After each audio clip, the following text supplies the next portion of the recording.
Claro que sí.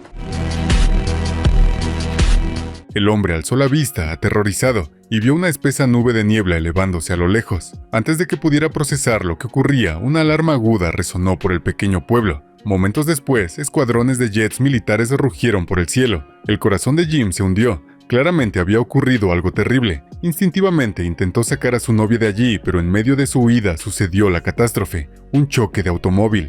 El impacto le dejó una herida profunda en el abdomen. Ya era demasiado tarde para llevarla a un hospital y, peor aún, Jim notó a extrañas personas observándolo desde la carretera. Sin opciones, la arrastró hasta el granero más cercano. Los dueños llevaban tiempo fuera, así que cerró la puerta de un portazo y, desesperado por saber qué había pasado en el pueblo, encendió la televisión. La voz del presentador anunciaba: esta mañana a las 7:30, una planta química en Montgomery explotó bajo circunstancias misteriosas, liberando una niebla tóxica que no se ha disipado. Ya se han desplegado unidades militares de bioseguridad para asistir, pero extrañamente fueron atacadas por los residentes locales. La comunicación en la zona se ha cortado y algunos funcionarios sospechan que la explosión pudo haber sido planificada deliberadamente. Jim quedó aplastado por la preocupación. La condición de su novia empeoraba por horas, y encima tenía que vigilar qué se movía afuera. Por suerte, el granero no estaba vacío. Además de un hacha afilada, Jim encontró incluso un rifle. Mientras tanto, las noticias seguían disparando actualizaciones sobre la gravedad de la zona del desastre. El ejército ya había enviado 60 aeronaves, y por un momento eso encendió una chispa de esperanza. Entonces, de pronto, Jim oyó el rugido de motores sobre su cabeza. Corrió afuera agitando los brazos pidiendo ayuda, pero los aviones pasaron sin detenerse, sin siquiera notarlo. Al amanecer estaba desesperado. Subió al tejado y dibujó un enorme símbolo, SOS, rezando para que los equipos de rescate lo vieran pronto. Pero justo más allá del granero, esas extrañas personas seguían ahí observando.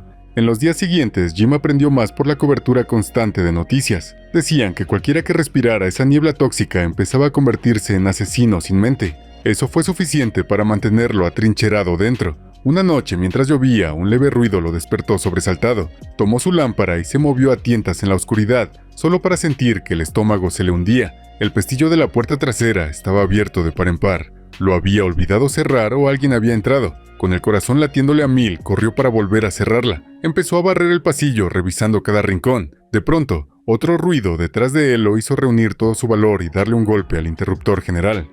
Al pasar por la habitación de su novia, el corazón se le rompió. Su cuerpo ya estaba frío. Tragando su dolor, mantuvo la mirada al frente y avanzó gritando para enmascarar el miedo, solo para descubrir que la causa del ruido era un gato callejero haciendo un desastre. Jim exhaló con alivio, pero algo no encajaba. Huellas llenas de barro cubrían el suelo y por su forma no pertenecían a un gato. Apenas tuvo tiempo de darse la vuelta cuando un infectado se lanzó sobre él. El rifle de Jim salió volando, pero en la pelea logró soltarse, retorciéndose por el estrecho espacio. Trepó al desván. Abajo, el infectado rondaba buscando presa. Jim vio su rifle a unos pocos pies y se deslizó hacia él, pero el ruido lo delató. No había más escondite. Saltó del desván en un arrebato de adrenalina. Justo al agarrar el rifle, el infectado cargó. Disparó una y otra vez, fallando hasta que, en el último segundo, apuntó con calma y abatió al atacante. Jadeando, Jim se dejó caer al suelo mirando el cuerpo sin vida del infectado, el corazón aún martillándole. Entonces sonó el teléfono en la habitación contigua. Era un sobreviviente llamando desde el almacén enfrente. Había oído el alboroto en el granero y quería que fuera hasta allí. Jim recogió sus cosas, miró por última vez el cuerpo inerte de su novia y se escabulló a oscuras hacia el otro lado. En la puerta lo esperaba un hombre llamado Scott. Cuando estalló el desastre, él y su esposa se habían atrincherado en ese almacén. El lugar era enorme, con comida y agua, prácticamente el escondite perfecto para el fin del mundo. Jim también notó a una chica a lo lejos. Scott explicó que la encontraron días antes en la carretera. Ella apenas hablaba y se negaba a abrirse con nadie. Tras días sobreviviendo a sobras, Jim por fin devoró una comida de verdad, nada que ver con las miserables raciones del granero. Desde la ventana vio a varios infectados merodeando afuera. La curiosidad le pudo. ¿Esas cosas seguían siendo humanas? Scott negó con la cabeza. Había visto lo que hicieron al inicio del brote, la forma en que devoraban a sus víctimas. Eso no era comportamiento humano, era instinto animal. A la mañana siguiente, Jim y Scott subieron al tejado y pintaron un enorme SOS.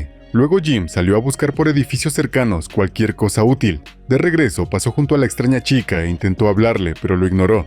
hasta que Jim sacó una tableta de chocolate que había conseguido. Ella la arrebató y afirmó que le pertenecía desde el principio. Para entonces, los reportes oficiales confirmaban la verdad. La explosión liberó un gas tóxico con un virus desconocido que enloquece a la gente. Jim, como local, tenía una hipótesis. El sitio de la explosión era la mayor planta química del país, cerrada años atrás por producir armas químicas. Si uno de esos viejos tanques se hubiera roto, podría haber desatado algo peor de lo esperado. A Scott no le importaba la causa, lo que le preocupaba era que los infectados merodearan todo alrededor del almacén. Con las cosas así, escapar vivo parecía imposible. Pero Jim se mantuvo tranquilo, convencido de que era cuestión de tiempo, antes de que el ejército despejara el pueblo y encontrara su señal. La prioridad real era calcular cuántos infectados había cerca y dónde se escondían. Aquella noche la chica extraña no pudo dormir y salió a dar vueltas. Encontró a Jim sentado solo, aún de duelo por su novia, y sintió una extraña calidez hacia él.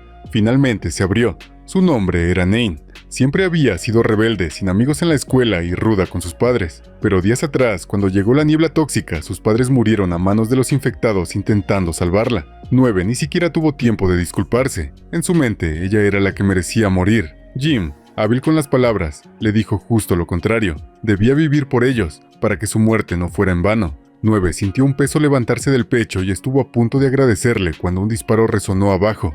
Fueron a investigar y vieron a alguien golpeando la puerta del almacén. Jim sintió peligro y mandó a las chicas a esconderse en la oficina, mientras él se acercaba con el rifle en alto. Afuera, una mujer de mediana edad lloraba suplicando entrar para buscar a su hija. Jim titubeó. Algo no cuadraba. Alumbró con la linterna y la terrible verdad quedó al descubierto. La mujer ya no era humana, estaba infectada. «Déjame entrar». Jim, atónito, disparó directo a través de la puerta. En ese instante llegó una noticia fresca. Los infectados ya no eran máquinas asesinas sin más. Estaban evolucionando y aprendiendo a disfrazarse de supervivientes normales. Eso volvía a las operaciones de rescate mucho más peligrosas. El ejército se plantó para largo y hasta empezó a lanzar suministros por aire, esperando que los supervivientes aguantaran un poco más. El almacén quedó en silencio. Solo Nine murmuró una maldición como si la suerte la hubiera abandonado. De pronto la voz de Scott resonó desde abajo pidiéndoles que miraran al cielo. Desde fuera se oyó el débil rugido de aeronaves. Una enorme formación de aviones pasaba por encima. Scott no lo pensó. Abrió la puerta de par en par y salió a la carrera, agitando los brazos y gritando por ayuda. El corazón de Jim se hundió. ¿Se había olvidado Scott de que los infectados rondaban ahí fuera? Lo peor sucedió. En plena llamada fue embestido por un atacante infectado. Jim agarró la primera tabla a mano y la golpeó con todas sus fuerzas, pero apenas lo ralentizó. En un abrir y cerrar de ojos, Scott iba a ser despedazado. Fue entonces cuando Jim recordó el hacha de hierro colgada en su cinturón. Con un brutal swing la hundió y el infectado cayó, muerto de verdad. Los dos hombres ni intentaron llamar a los aviones después de eso. Corrieron de vuelta y cerraron la puerta. Jim le dio una reprimenda a Scott por su temeridad. Un movimiento en falso casi les cuesta la vida. Scott estaba a punto de responder cuando Nine se desplomó sin aviso. Todos se quedaron congelados, confundidos. Pero Jim tuvo una corazonada. Corrió arriba, rebuscó en la mochila de Nina y encontró un inyectable de insulina. Entonces entendió. Nin era diabética y probablemente se le había acabado la insulina. Por eso se había desmayado. El problema era que la farmacia más cercana estaba en el centro del pueblo, y con infectados por todas partes llegar era casi imposible. Scott recordó las cajas de suministros lanzadas desde los aviones. Una había caído a 1 kilómetro, aunque no sabían si contenía insulina. Jim estudió el mapa y ubicó dónde merodeaban los infectados. Era arriesgado, pero no tenía otra opción. No iba a quedarse a ver morir a Nine. Trazado el plan, Scott subió al tejado con su rifle. El camino al paquete de ayuda tenía al menos 4 infectados bloqueando la ruta, pero Scott era letal a distancia. Los eliminó uno a uno con certeros disparos a la cabeza, despejando el trayecto para Jim. Este esperó junto a la puerta y en cuanto Scott le dio la señal, salió a toda velocidad con el arma lista. Con Scott cubriéndolo desde arriba, al menos dentro del alcance de francotirador, Jim avanzó relativamente seguro. Tras rodear los campos, sintió que duró una eternidad hasta dar con la caja. Con el corazón en la garganta, la abrió. Había insulina. La metió en la mochila y justo entonces apareció un infectado.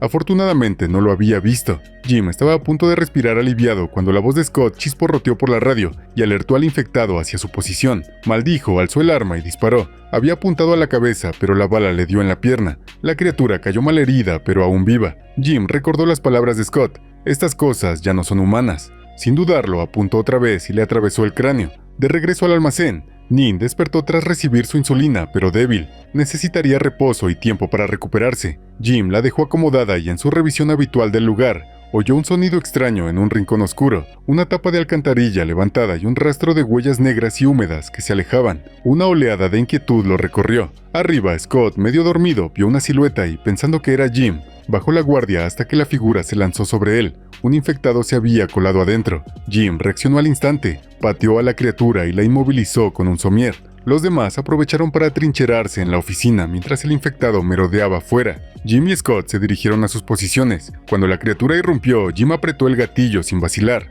Nadie salió de la oficina hasta la mañana. Al romper el día, Jim salió cauteloso con el arma, pero apenas dio unos pasos oyó un murmullo. Al acercarse encontró varios soldados con trajes de protección. Antes de que pudiera preguntar, un dardo lo alcanzó en el cuello. Jim cayó al suelo drogado e inconsciente. Aturdido, lo llevaron en una camilla a un centro de tratamiento. Al confirmar que no estaba infectado, apareció un oficial militar superior. Resultó que cada caja de suministros que el ejército lanzaba llevaba un dispositivo rastreador. En el momento en que alguien abría una caja, esta emitía su ubicación. Así fue como el ejército dio con el almacén tan rápido. Jim jamás imaginó que salir a buscar la insulina de Nine terminaría salvando también su vida. Scott y su esposa ya habían sido trasladados a la base, y Nine despertó en cuidados intensivos. Al mirar por la ventana vio un patio lleno de supervivientes rescatados. Parecía que lo peor había pasado.